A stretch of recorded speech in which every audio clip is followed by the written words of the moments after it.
I feel paralyzed.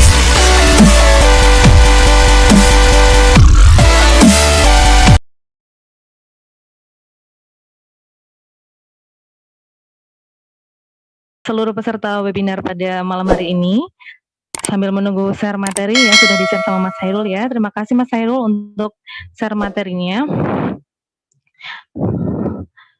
Selamat malam Bapak Ibu semuanya. Saya mengucapkan terima kasih yang sangat banyak kepada Bapak Ibu semuanya karena sudah menyempatkan waktunya untuk bisa mengikuti kegiatan webinar pada malam hari ini. Iya, kemudian kelebihan dan kekurangan dari pembelajaran daring itu sendiri apa sih?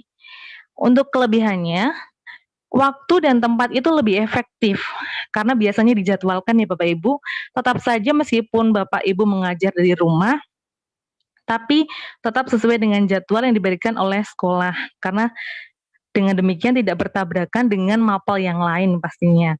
Kemudian yang kedua, peserta didik itu tidak hanya bergantung pada guru, tapi juga bisa belajar untuk melakukan riset sendiri, karena kan harus mandiri, dari rumah belajarnya, tidak tahu, tidak bisa langsung bertanya dengan guru, harus bisa explore sendiri, harus bisa mencari tahu sendiri, mungkin melalui internet, dan media yang lainnya, atau bertanya dengan orang tuanya atau dengan kakaknya, seperti itu. Kemudian yang ketiga, peserta didik itu dilatih lebih menguasai teknologi informasi yang terus-menerus berkembang. Jadi sekarang ini musimnya sudah digitalisasi nggih Bapak Ibu ya. Jadi apa-apa itu semuanya lewat teknologi.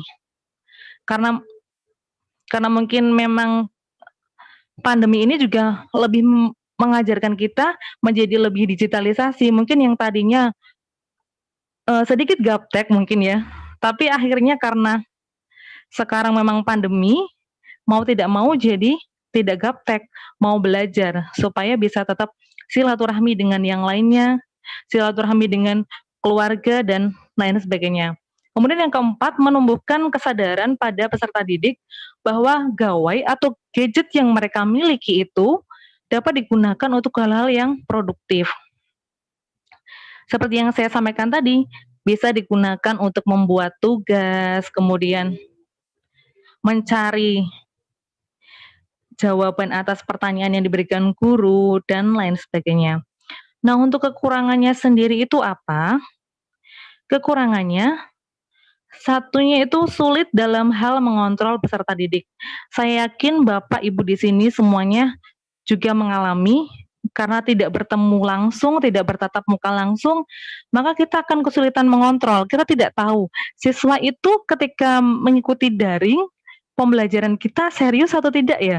Di sana itu peserta didik itu mereka memang mendengarkan atau hanya HP-nya saja yang nyala, tapi anaknya kemana-mana, begitu ya Bapak Ibu ya. Jadi kita tidak tahu, kita tidak bisa mengontrol peserta didik, karena kita tidak melihat secara langsung. Yang kedua, pembelajaran itu lebih banyak bersifat teoretis daripada praktik. Ini pasti dan jelas. Karena kita lewat daring, maka pembelajaran pasti lebih banyak teoretis. Biasanya Bapak Ibu pasti lebih banyak menyampaikan materi, begitu ya. Mungkin diberikan PPT, kemudian diberikan silakan membaca buku halaman sekian.